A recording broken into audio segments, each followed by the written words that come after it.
Starting. Okay. Good morning, everyone.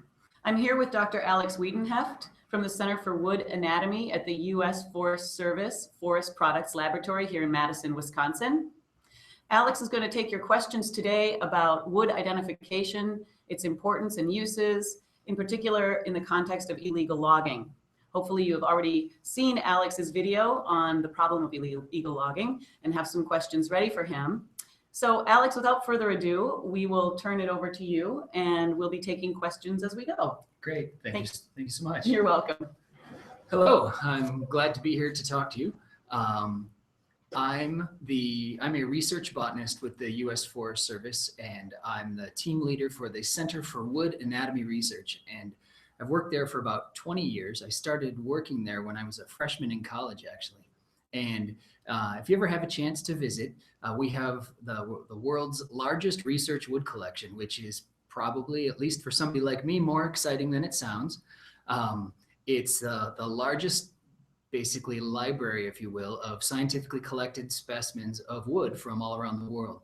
And we use that as the tool and the reference underlying all of our research work and our wood identification work.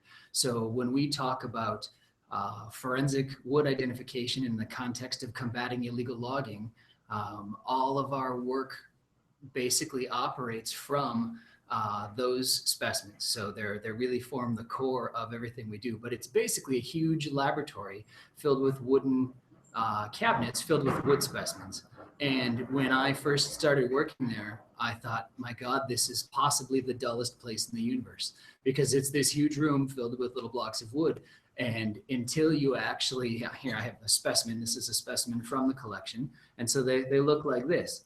And until I started really learning about wood structure and wood anatomy and how to do wood identifications and other aspects of my research, I didn't really see the point or the utility of having this enormous collection, and wasn't immediately that excited about it. But eventually I fell in love with the whole field of wood anatomy and stayed on.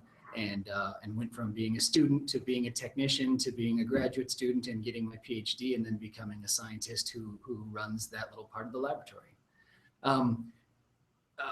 You've probably seen the video as a part of the course talking more broadly about wood identification and illegal logging, but it's not just in the context of illegal logging that wood identification is interesting and useful. I'm a nerd. I mean, I'm a professional nerd, and I'm a botanist. And a lot of botanists specialize in some really narrow area, like they work on just this one genus or this one part of a family.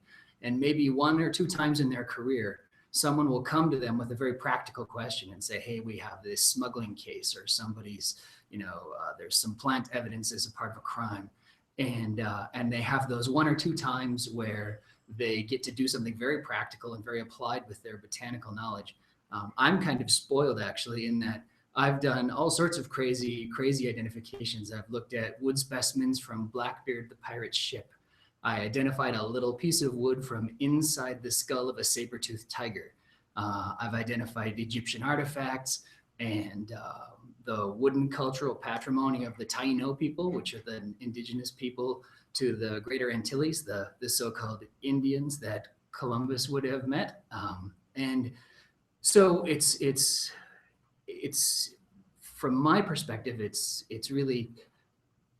a lot of fun, actually, to do this kind of work, because it's applied, and it's something that you can do in the real world that's meaningful with what's really a detailed kind of nerd background in plant structure and wood anatomy.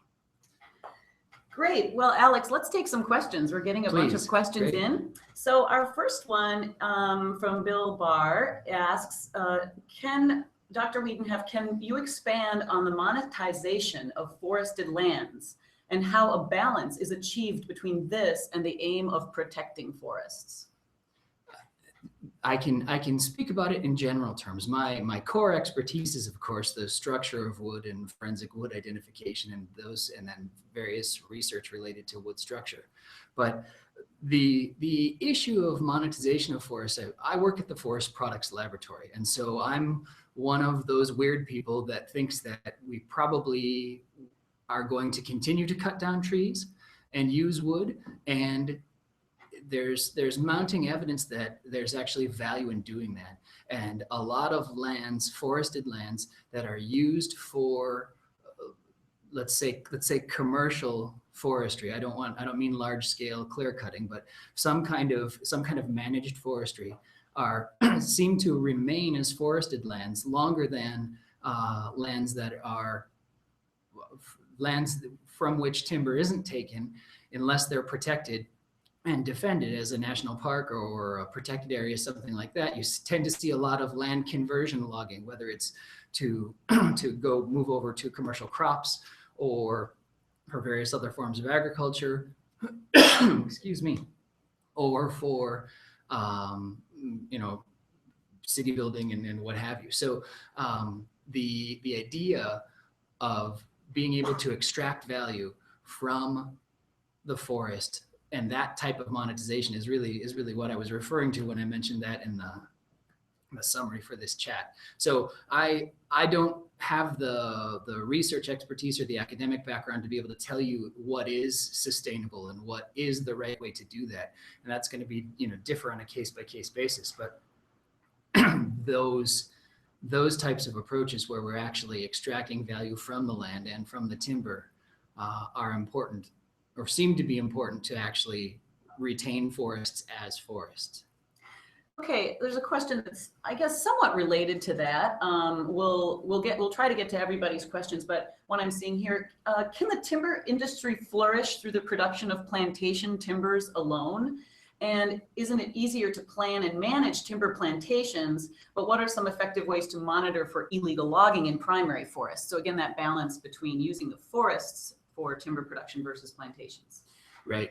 Plantation forestry, excuse me, plantation forestry can be quite, is quite an effective way to produce timber, of course. I think there are two different issues. One is, do we want to talk about protecting and defending natural forests? And one of the ways, again, it's like Catherine said, related to this issue of monetization.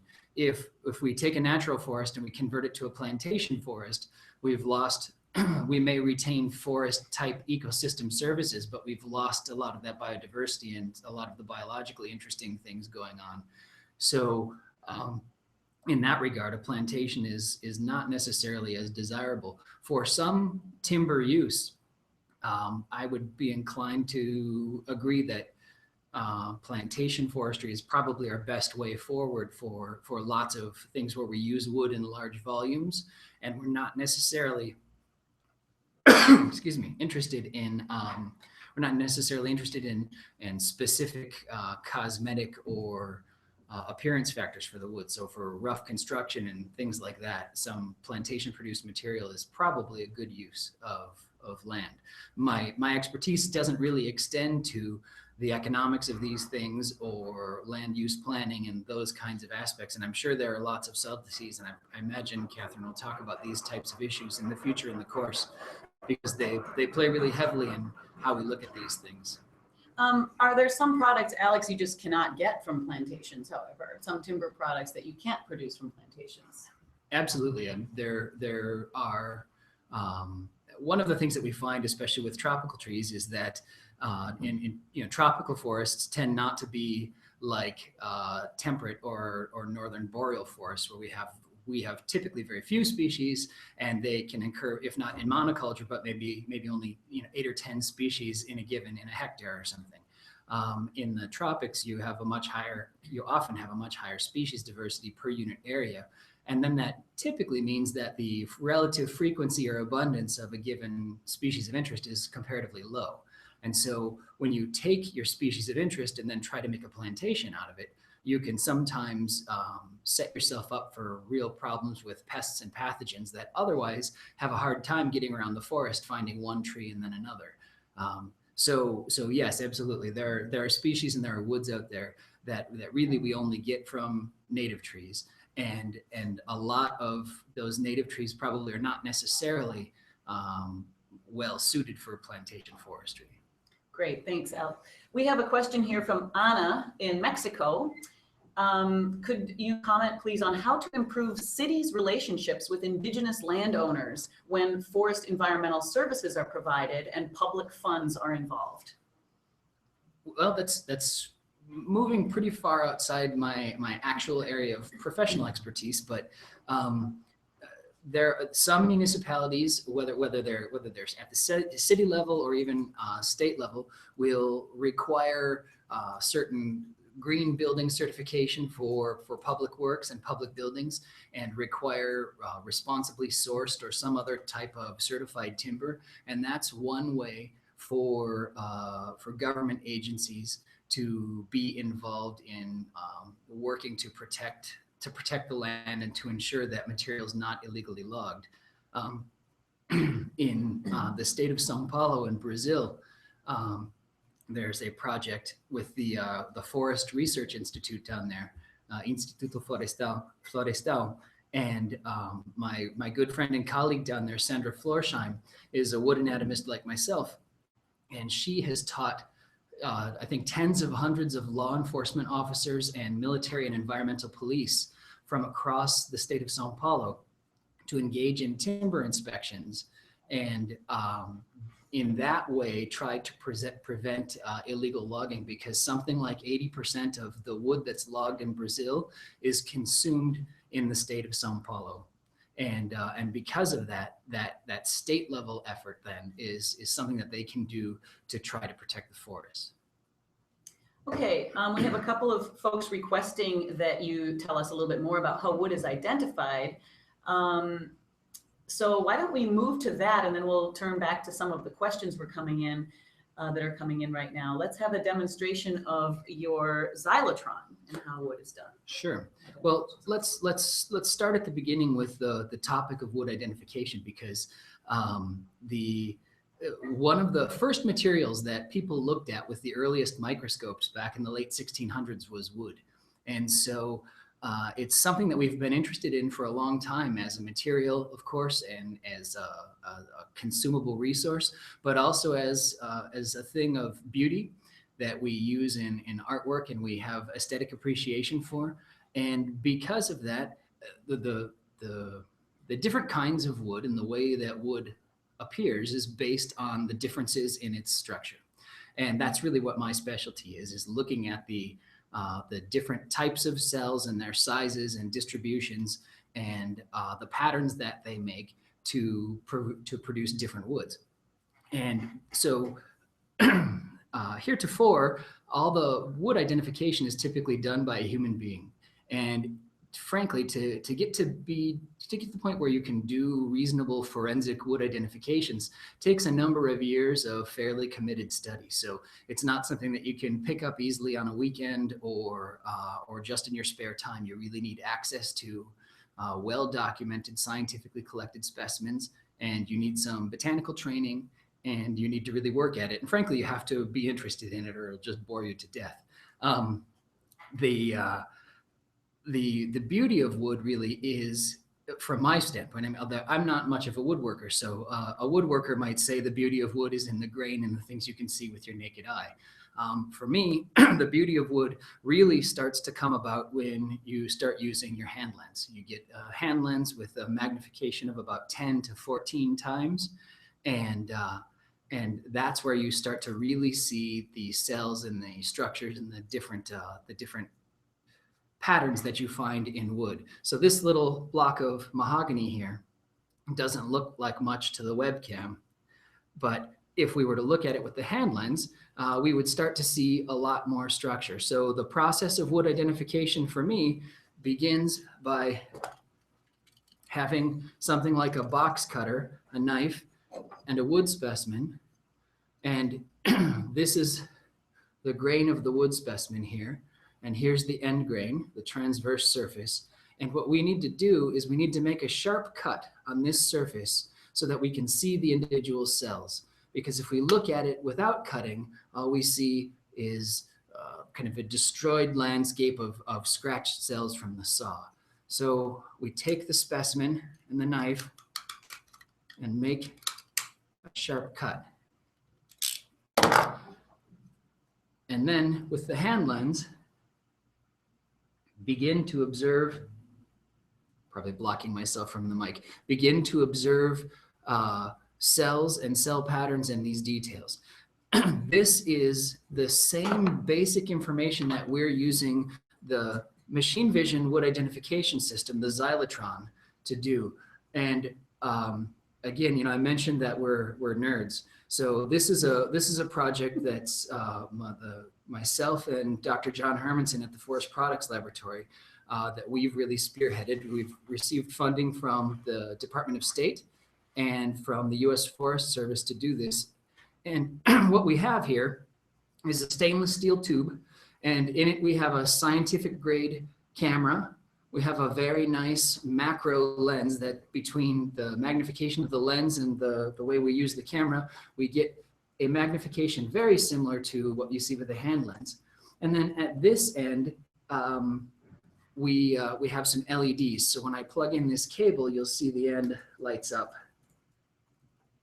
And what that does is it provides light to the surface of the specimen so that we can observe the features we need to observe. Should we run through the use of your system? Yeah, absolutely. All right. So this is what we'll be using, and we'll show you some images of what wood looks like. And again, this is very, very similar to the hand lens magnification. So what we'll be showing you on the screen is very much like what you would see with a good cut with a knife and then a hand lens. All right. So I'm going to move this camera, and we will see here the system.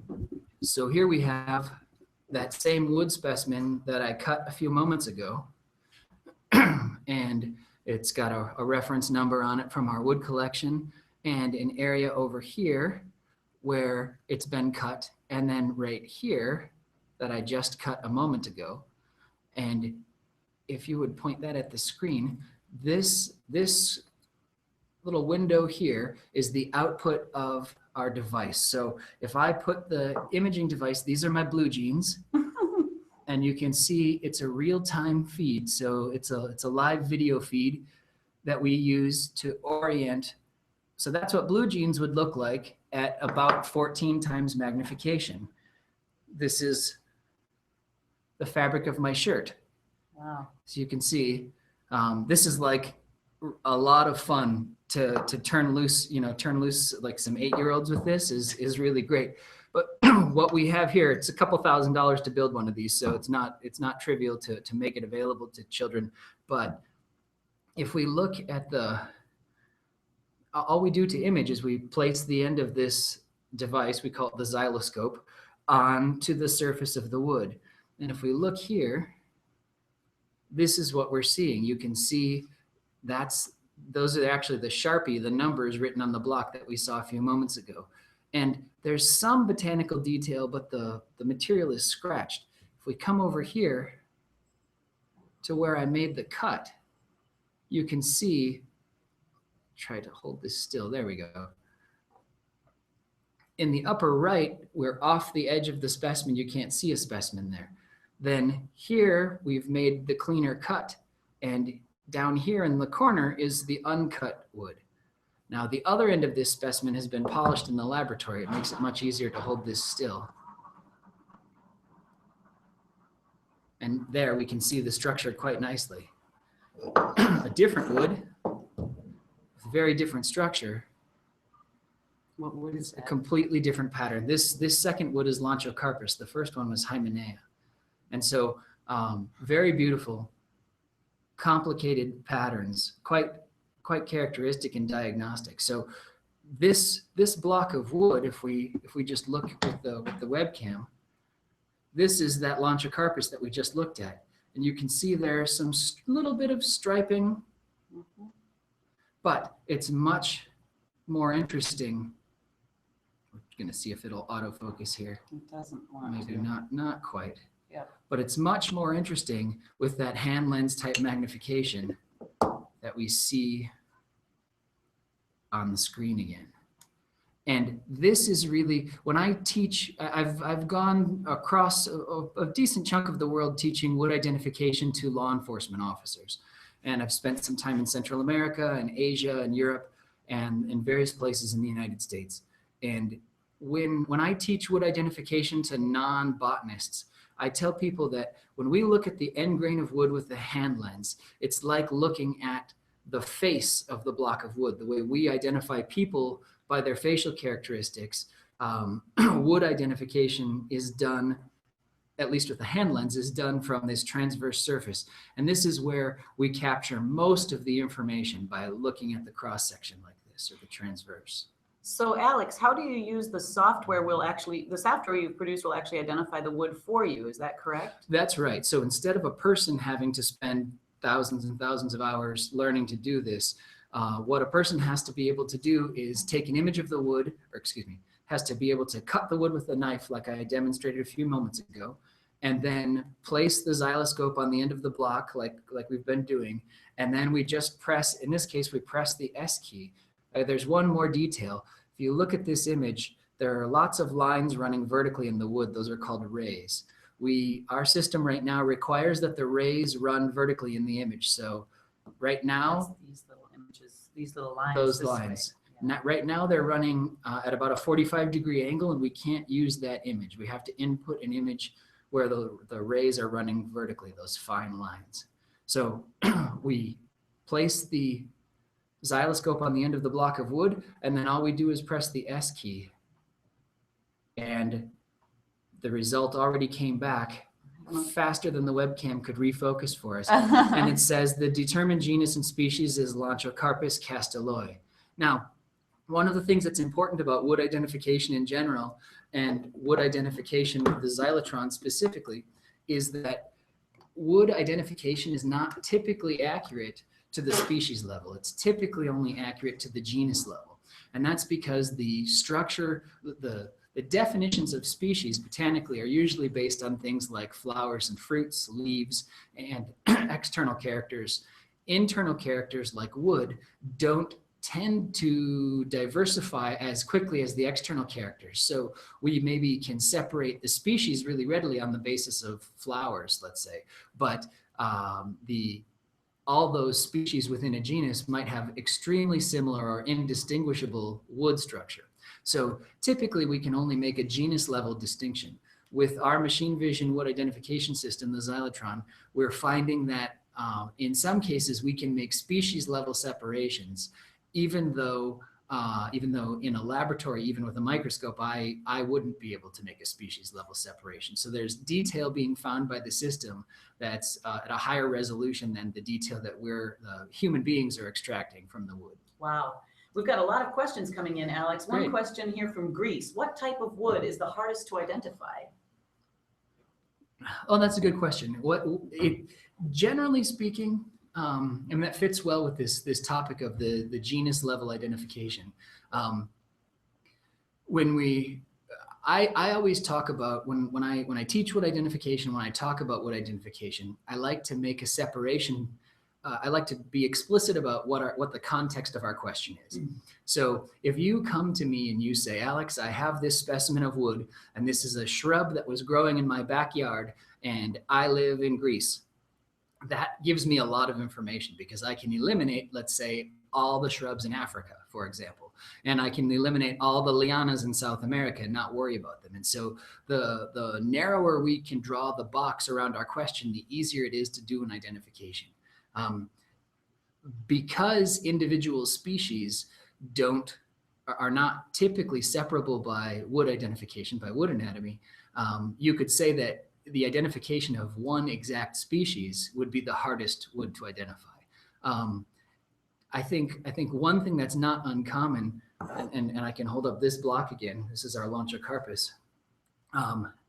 One thing that's not uncommon is that you can see on this block, I'm trying to angle it well here, there we go, that we have this darker colored wood, and then we have this strip of lighter colored wood. This lighter colored wood is sapwood, and this darker colored wood is heartwood. That's the center part of the tree. In most cases, especially with tropical woods, but with many woods that we use for aesthetic purposes rather than for structural purposes, we're interested only in the heartwood. We're not interested in the sapwood. So one of the more difficult woods to identify is typically the sapwood of something that's really richly colored that we value for the decorative aspect. So the sapwood of ebony can be quite tricky because you're used to seeing the structural details of ebony with that really dark black color, and then you see this bright white sapwood, and it can throw you off. I mean, there's no single answer for what's the most difficult to identify. And there are entire families that are quite difficult even to separate out individual genera. So things like the Lauraceae and the Sapotaceae can be quite problematic. Okay, well, another question we have from Clarissa: what sort of wood identification procedures do most developing countries have at the moment? And how soon can the machine vision-based wood identification system be implemented, and how much would it cost?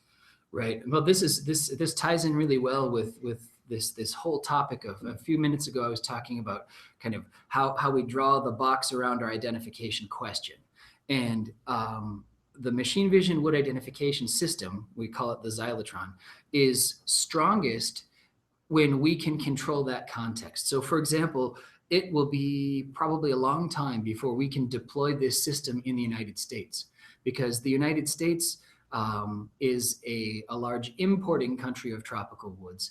And because of that, we get woods from everywhere. So you can be at a port, let's say in New Orleans, and open up a container or 2 or 3 containers of wood, and it can be from Asia and Africa, Central America, South America. It can be from all around the world.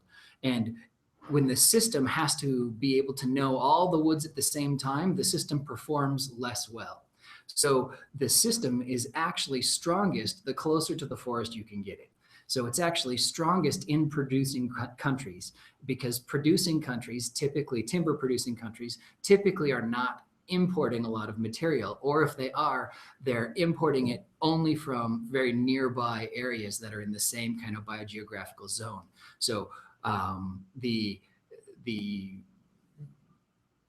political boundaries associated with the border between, let's say, Brazilian Amazon and Peruvian Amazon aren't necessarily, there's not necessarily any biological boundary there. It's a political boundary. And so anyway, the point is that typically okay, 2 parts of the question. One was what is the current state of the art? And the current state of the art almost everywhere in the world is, for field identification, is the hand lens. In the laboratory, we use the light microscope quite a bit, but for field identification, for screening purposes, for actually inspecting shipments, you use this sharp knife and the hand lens to make a determination, and it's done by human beings. And some countries have fairly robust training systems together, or at least working at it, and have I have colleagues at various universities and government institutions around the world who actively train law enforcement and customs and border protection agents and people involved in collecting tariffs to do these inspections. Right now, our first field testing of the xylotron will actually be in the state of São Paulo with my colleague Sandra Florsheim, and deploying the device alongside her already trained law enforcement colleagues. They already know how to use the knife to cut the specimen and collect images. And her system right now, which is quite effective, they use a commercial USB microscope and collect an image similar to the image that we collect with the xylotron. And then they email that to wood anatomists in the laboratory, who then make a real-time identification of that emailed picture and then send the results back to the police officers for whether or not they should seize the timber. So when we deploy the xylotron alongside that, we're actually going to have quite a robust testing, because we will have real-time identification by nerds like me in the laboratory based on the images, and we'll have the xylotron's output in the field, and then we'll have specimens collected during the raid that will be analyzed in the laboratory. So here's another question coming in from Alessandro Ardovini. What's the best way to identify wood in the field if one is neither a nerd nor has complex tools like the xylotron or more simple tools like the lens? Well, absent the lens, you're not going to get very far. So the good news is that a box cutter is maybe $5 or $10, and a hand lens can be anywhere from $20 to $100, depending on US dollars, depending on the quality of the material. Without those tools, you're going to have a very difficult time making any kind of scientifically defensible identification. And I always make a distinction between forensic and scientific identification versus the identification that a woodworker or a hobbyist will make. So there are lots of people who have a tremendous amount of expertise in their heads going out in the field, and they can look at a board and they say, oh, that's red oak, that's white oak, that's pine. And they're right. They know what they're talking about. But when you ask them, you say, okay, how do you know that that's red oak? And they say, well, it's a little bit pinker and it's a little this and it's a little that. And they're referring to this body of kind of gestalt knowledge that they have based on long years of working with this material.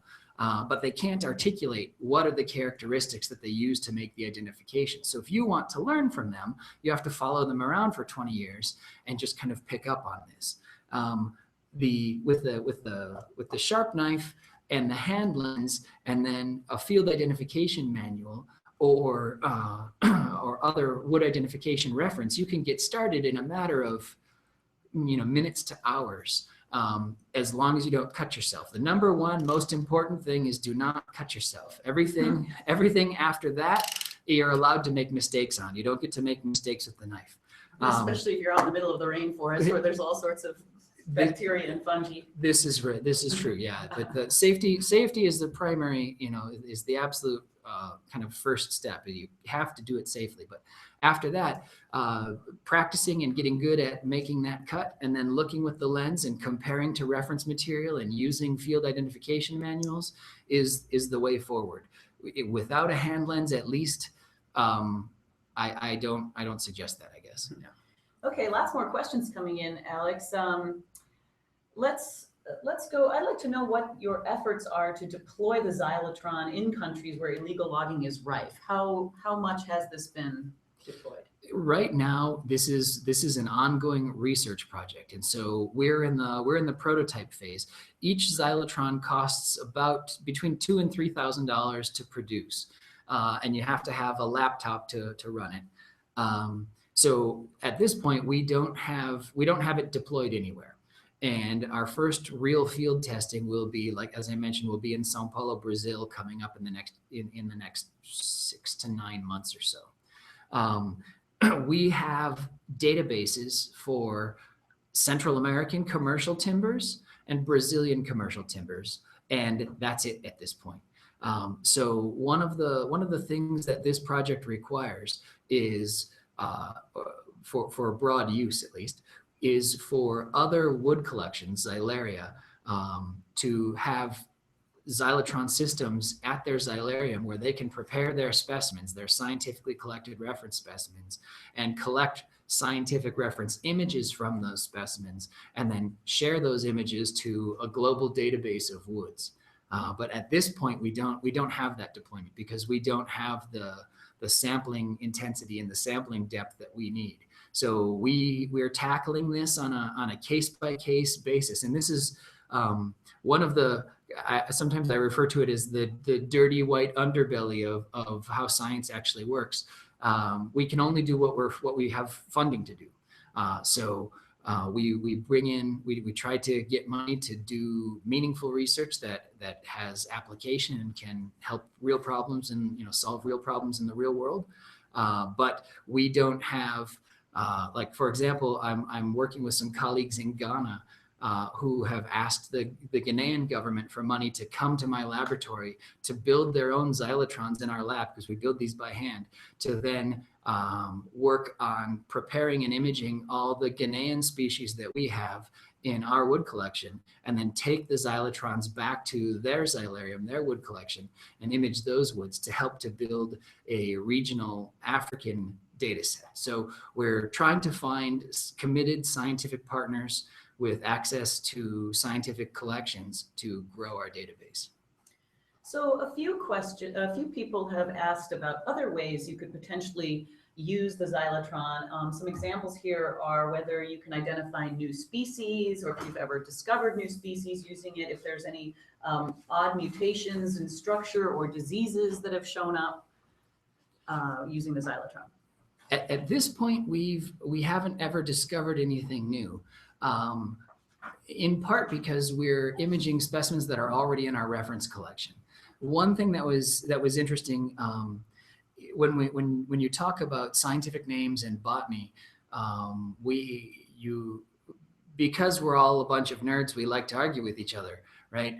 And people don't always agree on the definitions of which species all belong in the same species. Should they be split into 3 different species? Should they be lumped into one? And there are these kinds of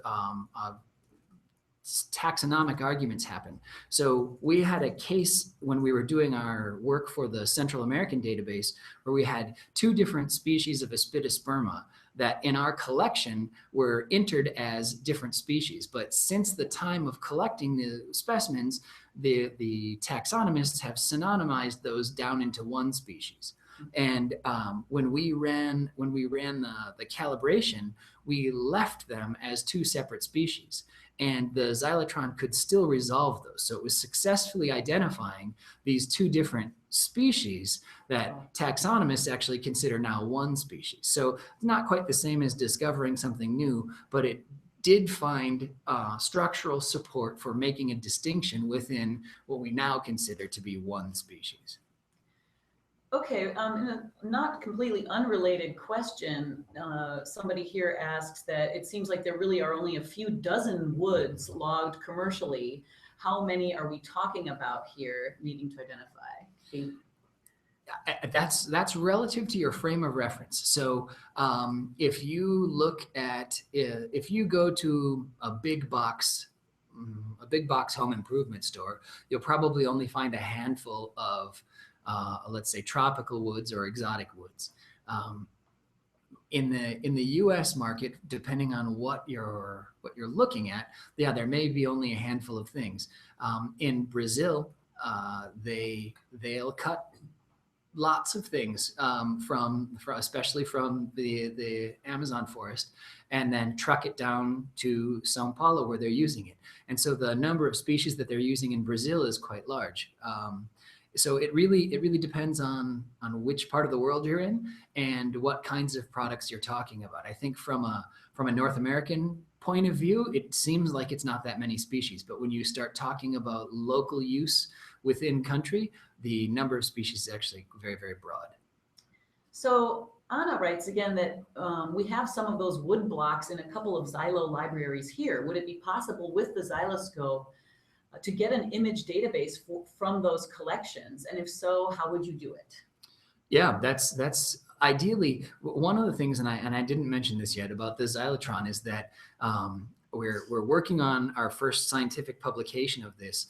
And when we publish that, we will be publishing the designs and the specifications and basically DIY instructions.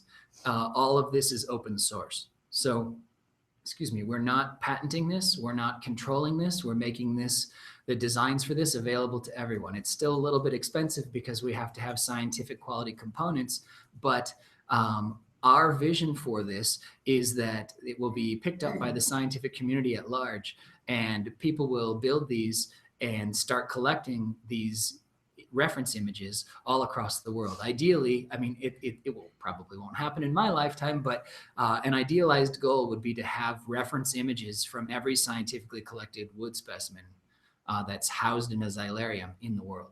And because the xylitron itself is a specific camera and a specific lens and specific LEDs at particular angles, and because we're going to publish those specifications, the images that we get are internationally standardized. Right now, we have active partnerships with Xylaria in Brazil, the UK, Germany, China, Japan, and on a small xylarium in Italy. as well as our work in the United States. And then we're hopeful to have a new partnership with the Philippines and with the Ghanaians that I mentioned. So we're trying to grow this, but we can only grow it as fast as we can find committed collaborators that have access to the xylaria and will commit to preparing the specimens. That's the other part that I didn't really mention. We talked about using a knife to cut the surface of the wood to examine it with a hand lens. For the purposes of collecting scientific quality research quality reference images, you can't just cut it with a knife. You have to use a very nice saw to make a perfectly transverse saw cut. And then you have to polish or sand the end of the block up to about 1,000 grit or so, removing the dust and keeping it clean so we have more or less perfect cellular detail along through the process.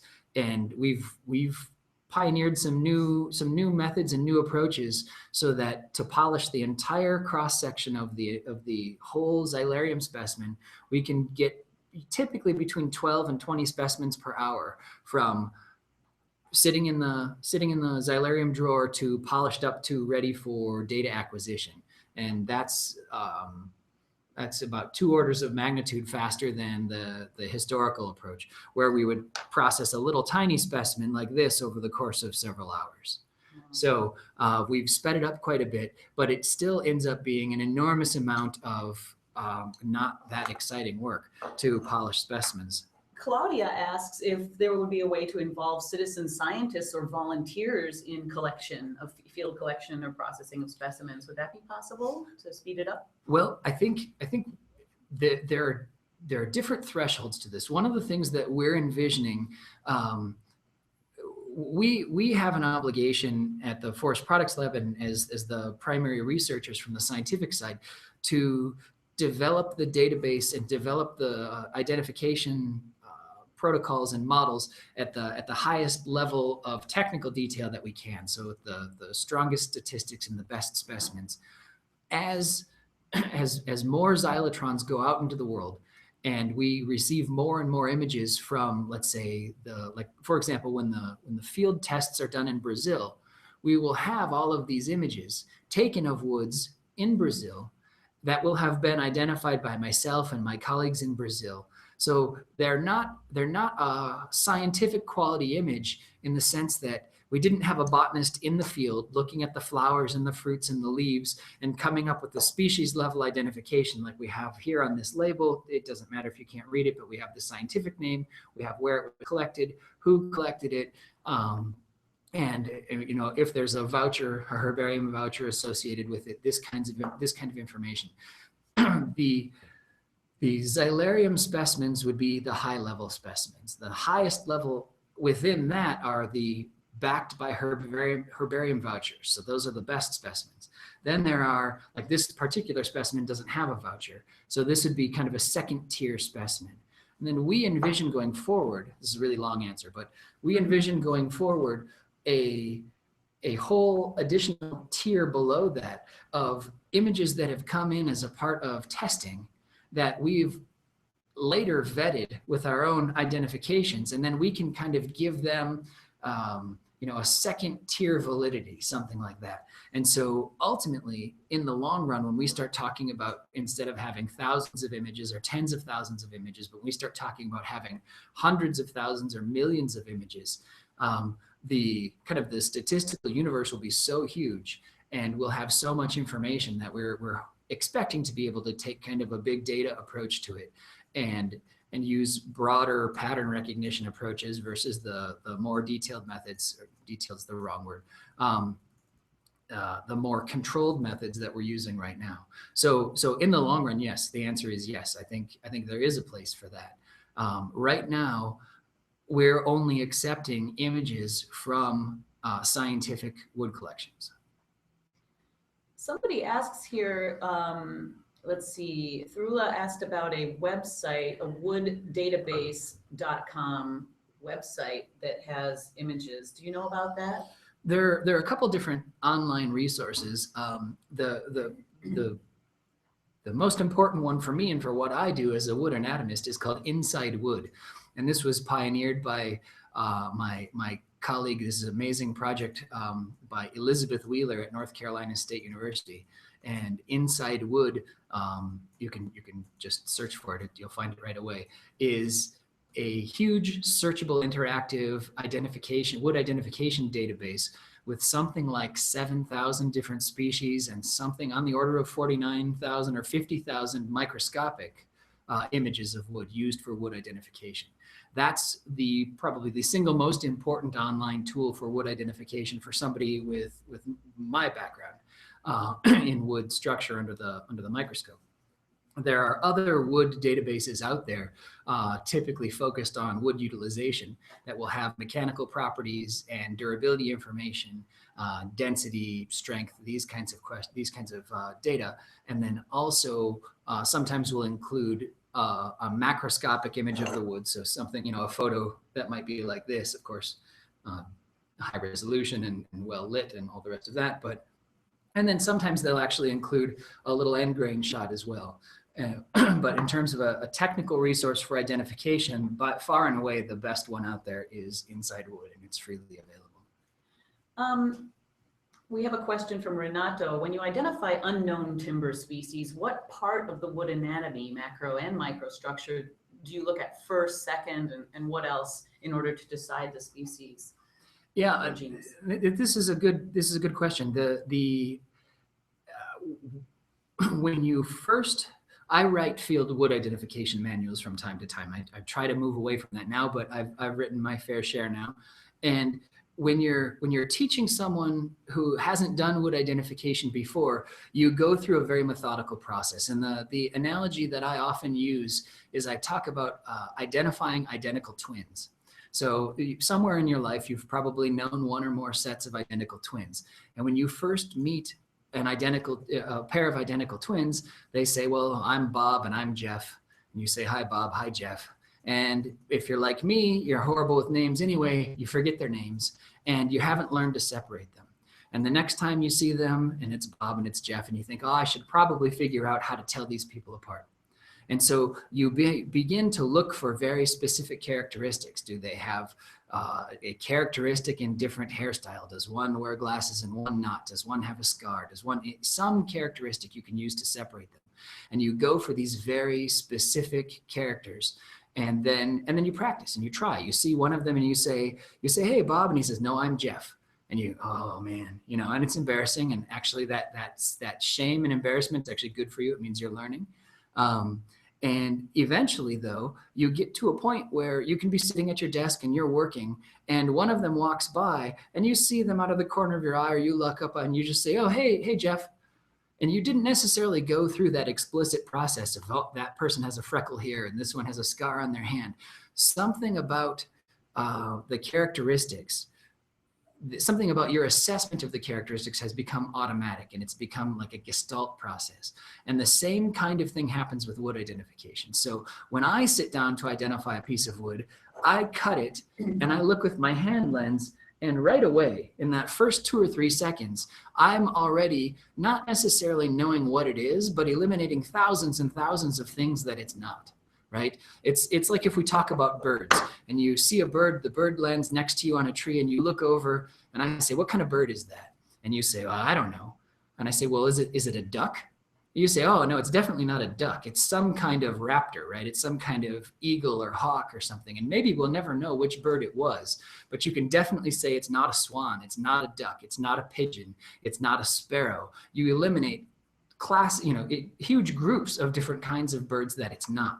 And so that process is going on as soon as a wood anatomist starts to look at a block of wood like this. That's what happens. And you begin this process of knowing thousands of things that it isn't. The rubber really meets the road. The science really kicks in when you start with the list of several thousand things it could be, and you get down to 15 or 20 or 100 things it might be, and going through and looking at that. Then we start looking at very specific things. You start asking questions about, does it have vessels or not have vessels? What are the vessels? Does it have obvious growth rings or no growth rings? And how big are the vessels? How numerous are the vessels? How big are the rays? How numerous are the rays? What kinds of parenchyma patterns do we have? What are the relative sizes and abundances of these different kinds of cells? And so that's the process. It's a really long answer again. But, no, it's fine. And somebody followed up with wanting to know if conifers are as differentiated as hardwoods. They're really not, well, at least especially with the hand lens. There's not as much to see with a conifer. With some Italian colleague of mine, or two Italian colleagues of mine, and I just recently published a paper as a first attempt to start to standardize the nomenclature that we use for macroscopic, so with the hand lens, identification of woods. And in that list, we have dozens and dozens and dozens of characters for the hardwoods, talking about, again, vessels and parenchyma and the rest of this. And in the softwoods, it's a much shorter list, because with the hand lens, there's not that much to see. Botanically, softwood structure is in some ways rather simple. The bulk of the axial system, the vertical system that runs up and down the tree, the bulk of that system, well over 90%, and virtually all softwoods are made up of tracheids. And so the only real variation that you tend to see there is in cell wall thickness. The presence or absence of resin canals is another character that you can pick up with a hand lens. And then past that, between this question of early wood and late wood, so thin-walled cells typically in the early wood, thick-walled cells typically in the late wood, and the presence or absence of resin canals, there are not that many other characters that are reliably found in conifers with a hand lens. So Alex, it sounds really complicated, and you sort of need to be an expert to be able to identify wood. If someone wants to get into wood ID or wants to get into the field, let's say, of enforcement against illegal logging, where's a good place for them to start? Well, the place to fundamentally, wood identification is about looking at botanical features of the wood. It's about cells and their relative proportions. And so ultimately, finding a wood structure, wood identification course at your local college or university, either in a botany department or a forestry department or an extension department or a forest products department, is usually a good place to start. There are, if that's not an option or that's not convenient, there are things like Inside Wood, focused on the microscopic wood anatomy, that are free and available online. There are also a number of, there are a number of publications. Mine are free and available online at the Forest Products Lab website, because I'm an employee of the U.S. government, so my material's in the public domain. So my field identification manual for Central American commercial timbers has the first five chapters of that are about the characters and the characters used in wood identification with the hand lens, and the process of preparing a specimen and going through the identification. And that's applicable to virtually all woods, not just Central American woods. And that's freely available. There are a number of nice references available written for non-specialists that you can find at bookstores and things like that. I have to be a little bit careful. I'm not technically allowed to recommend commercial products, so I can't say, so-and-so's book, because I'm a government employee, so I'm not allowed to say that. But if you were to search for something like wood identification or identifying wood or how to identify wood, you'll find a fairly active and robust community online with some pretty good tips. We'll be sure to share some resources on the Coursera site and on Facebook as well that Alex can give me later, and we'll put those up for everybody to have access to. So we've got about 5 minutes left, and I have a question for you, Alex. Do you think this tool, your Xylotron, seems to have such great applications and particularly show promise for combating illegal logging, but will the tool be ready in time to save threatened trees from being exterminated by illegal logging? For some species, definitely not. I think we know that. I think that's just a hard truth. I think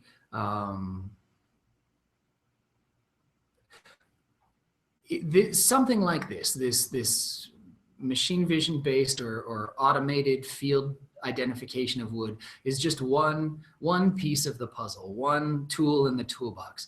I was at a meeting The United Nations Office of Drugs and Crime convened a meeting last December and then a follow-up a few weeks ago about this topic of illegal logging and timber tracking and identification. And they brought together scientists, nerds, and people in law enforcement and people in the judicial government, judicial branches around the world. And one of the things that was most interesting for me was talking to the law enforcement people there. And they said, with regard to field identification of wood, what they need is to establish whatever their version of probable cause is. They need an excuse to start asking people questions because they're police officers. And ultimately, with regard to combating illegal logging, this is a law enforcement question. And so we're just trying to come up with tools, ways to deliver the scientific information that's the underpinning for this in a way that's useful for people who actually have to do the law enforcement. But I mean, will it happen fast enough to protect all species? It won't. It's not realistic that it would. So what's the best way to address illegal logging now before it's too late for many of our trees? The number one thing is to get anybody involved in law enforcement and tracking these things involved. Ultimately, the closer to the forest we can push the information, the closer to the forest we can get this ability to make these identifications, the more likely it is that we're going to see real protection. And so getting human beings trained, getting human beings aware, and having people in law enforcement aware of the resources in their country and how they would go about submitting a specimen to their own authorities to have it verified. And then knowing how they would invoke their own laws, like, for example, CITES, which most countries are signatory to, if it were a CITES species. That sort of awareness of how to operate in the legal system and how to actually go about enforcing the law is probably one of the main hurdles.